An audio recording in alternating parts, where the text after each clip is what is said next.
اعوذ باللہ من الشیطان الرجیم بسم اللہ الرحمن الرحیم رب اشرح لی صدری ویسر لی امری واحلل عقدۃ من لسانی یفقہوا قولی۔ رسول اللہ صلی اللہ علیہ وسلم نے فرمایا، جب اللہ کسی قوم پر عذاب نازل کرتا ہے تو عذاب ان سب لوگوں پر آتا ہے جو اس قوم میں ہوتے ہیں، پھر انہیں ان کے اعمال کے مطابق اٹھایا جائے گا۔ تو اس سے پتہ چلتا ہے کہ وہاں رہنے والوں کو امر بالمعروف نہی عن المنکر کرنا بہت ضروری ہے اپنی بچاؤ کے لیے۔ اب اگلی حدیث ہے، خوش قسمت ہے جو فتنوں سے بچ گیا۔ حضرت مقداد بن اسود رضی اللہ تعالیٰ عنہ سے روایت ہے کہ اللہ کی قسم میں نے رسول اللہ صلی اللہ علیہ وسلم سے سنا، آپ صلی اللہ علیہ وآلہ وسلم فرماتے تھے، خوش نصیب ہے وہ شخص جو فتنہ و فساد سے دور رہا، اور خوش قسمت وہی ہے جو فتنے سے بچا رہا، کہ فتنوں سے دور رہا یعنی محفوظ رہا، اور جو شخص اس میں پھنس جائے اور صبر سے کام لے تو ایسے شخص کا کیا کہنا۔ سبحان اللہ، اللہ سبحانہ تعالیٰ ہمیں ان میں شامل کرے جو فتنے میں نہ پڑے، اگر پڑ جائے تو نکل آئے، صبر کرے۔ حضرت عبد الرحمن بن عبد رب کعبہ سے روایت ہے کہ میں حضرت عبداللہ بن عمرو بن عاص رضی اللہ تعالیٰ عنہ کے پاس گیا۔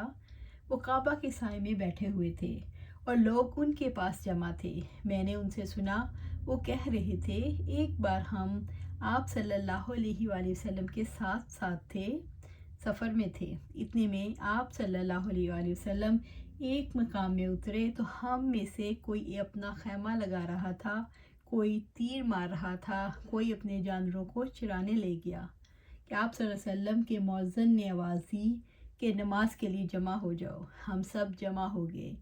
آپ صلی اللہ علیہ وآلہ وسلم کھڑے ہوئے اور خطبہ بیان کیا تو فرمایا، مجھ سے پہلے کوئی نبی نہیں گزرا مگر اس پر یہ ضروری تھا کہ اپنی امت کو وہ باتیں بتلائے جو ان کے لیے بہتر جانتا ہو، اور ان باتوں سے ڈرا دے جو ان کے لیے بری سمجھتا ہو، اور تمہاری یہ امت اس کی سلامتی شروع حصے میں ہے اور اس کے اخیر حصے پر بلا آئے گی، اور ایسے کام ہوں گے جن کو تم برا جانتے ہو۔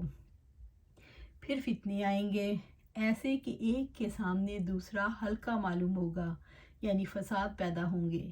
مومن کہے گا بس اتنے میں میری تباہی ہے، پھر وہ فتنہ موقوف ہو جائے گا اور دوسرا آئے گا۔ مومن کہے گا اس میں میری تباہی ہے، پھر وہ بھی اڑ جائے گا، تو اس شخص کو یہ اچھا لگے گا کہ دوزخ سے دور ہے اور جنت میں جائے، تو وہ اس کی کوشش کرے کہ مرتے وقت اس کو یقین ہو کہ اللہ تعالیٰ اور قیامت پر اور لوگوں سے وہ سلوک کرے جس کو وہ پسند کرتا ہے، لوگ اس کے ساتھ کریں، اور جو شخص کسی سے بیعت کرے اور اس کو اپنی قسم کا ہاتھ دے دے اور دل کا عہد، تو اب اس کی اطاعت کرے جہاں تک ہو سکے۔ اب اگر دوسرا امام آئے اس سے جھگڑنے کو اور اپنے سے بیعت کرنے کو کہے تو دوسرے کی گردن مارو جو بعد میں آیا، کیونکہ جب پہلے سے بیعت کر چکے تو اس کی امامت صحیح ہوگی، اب اس کے ہوتے ہوئے دوسرا امام نہیں ہو سکتا۔ عبد الرحمن نے کہا، میں نے یہ سن کر اپنا سر لوگوں میں سے نکالا اور میں نے عبداللہ بن عمر رضی اللہ تعالیٰ عنہ سے کہا، میں تم کو قسم دیتا ہوں اللہ کی، کیا تم نے یہ سنا کہ آپ صلی اللہ علیہ وسلم سے؟ انہوں نے اشارہ کیا اپنے کانوں کی طرف اور کہا، میرے دونوں کانوں نے اس کو سنا اور میرے دل نے یاد رکھا۔ فتنوں کا دور کیسا ہوگا؟ اسلام اجنبی ہو جائے گا۔ ابو ہریرہ رضی اللہ تعالیٰ عنہ سے روایت ہے اور انس بن مالک رضی اللہ تعالیٰ عنہ سے کہ آپ صلی اللہ علیہ وآلہ وسلم نے فرمایا، بے شک اسلام کی ابتدا اس حال میں ہوئی کہ یہ اجنبی تھا، اور عنقریب یہ پھر اسی طرح اجنبی ہو جائے گا جس طرح شروع ہوا تھا۔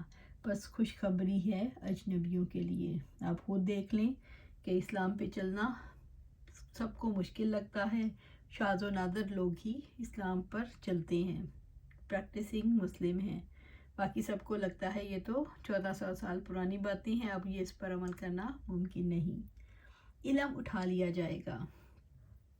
عبداللہ بن مسعود رضی اللہ تعالیٰ عنہ اور ابو موسیٰ رضی اللہ تعالیٰ عنہ کے ساتھ ان دونوں حضرات نے بیان کیا کہ آپ صلی اللہ علیہ وآلہ وسلم نے فرمایا قیامت کے دن سے پہلے ایسے دن ہوں گے جن میں جہالت اتر پڑے گی اور علم اٹھا لیا جائے گا اور حرج بڑھ جائے گا، اور حرج قتل ہے۔ انس بن مالک رضی اللہ تعالیٰ عنہ سے روایت ہے، انہوں نے کہا میں تم میں سے ایک ایسی حدیث بیان نہ کروں جو میں نے آپ صلی اللہ علیہ وآلہ وسلم سے سنی ہے، میرے بعد تم سے وہ حدیث کوئی بیان نہ کرے گا، کیونکہ تمام صحابہ رضی اللہ تعالیٰ عنہ اب گزر گئے، فوت ہو چکے ہیں۔ میں نے آپ صلی اللہ علیہ وسلم سے سنا، آپ صلی اللہ علیہ وآلہ وسلم فرماتے تھے قیامت کی نشانیوں میں سے ہے علم کا اٹھ جانا، یعنی علم دین کا، اور جہل پھیل جانا، اور زنا پھیل جانا، شراب کا پیا جانا کثرت سے، اور مردوں کا مر جانا اور عورتوں کا رہ جانا، یہاں تک کہ 50 عورتوں کا ایک مرد انتظام کرے گا۔ علم گھٹ جائے گا۔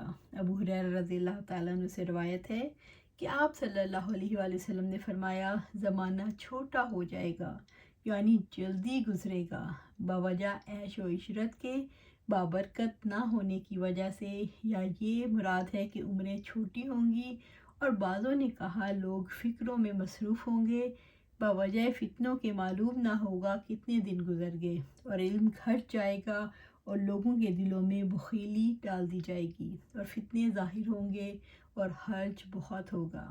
لوگوں نے عرض کیا یا رسول اللہ صلی اللہ علیہ وآلہ وسلم حرج کیا ہے؟ آپ صلی اللہ علیہ وآلہ وسلم نے فرمایا قتل۔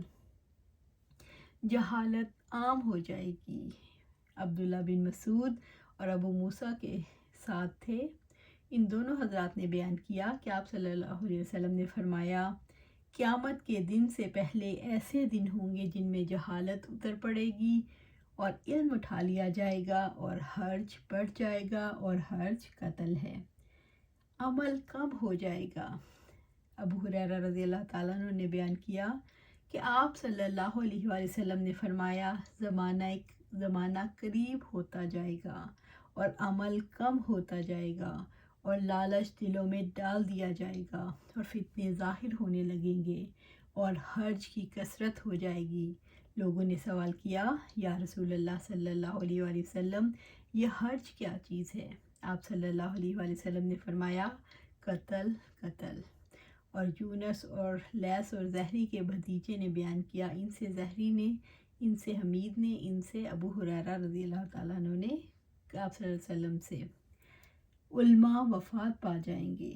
عبداللہ بن عمرو بن عاص فرماتے ہیں کہ میں نے آپ صلی اللہ علیہ وآلہ وسلم کو فرماتے ہوئے سنا، اللہ تعالیٰ دین کا علم بندوں سے چھین کر ختم نہیں کرے گا، بلکہ علماء کی موت سے علم دین کو ختم کر دے گا، حتیٰ کہ جب ایک عالم بھی نہیں بچے گا تو لوگ جاہلوں کو اپنا رہنما بنا لیں گے، ان سے مسئلے دریافت کیے جائیں گے اور وہ بغیر علم کے فتویٰ دے کر خود بھی گمراہ ہوں گے اور لوگوں کو بھی گمراہ کریں گے۔